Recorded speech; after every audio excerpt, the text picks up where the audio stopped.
El atleta de la Atlética, seguido de dos atletas de Gijón Atletismo. Y vamos a hablar con los vencedores. A ver, para acá al podio, por favor. Los tres primeros.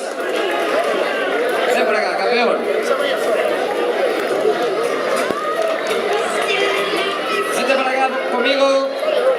Vencedor categoría Benjamín masculina, ¿cómo te llamas?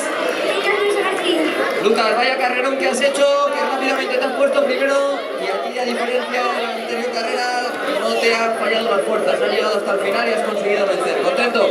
Sí. ¿Estás acostumbrado a ganar o es una de tus primeras victorias? No estoy acostumbrado.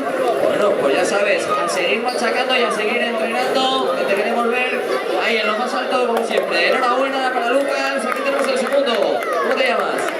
David, ¿qué tal la carrera? Bien. ¿Conocías a Lucas ya de otras carreras? ¿Sabías que iba a ser un rival difícil? Sí. ¿En alguna ocasión has conseguido vencer? Sí. Hoy te ha faltado un poquito, ¿eh? Seguro que te han quedado ganas de ganar aquí en Gijón, ¿verdad? Bueno, ¿y tu compañero qué? ¿Te lo has puesto muy difícil el compañero de equipo? Habéis luchado y los dos un sprint hasta el final. Vamos a ver cómo se llama. Enhorabuena, ¿eh?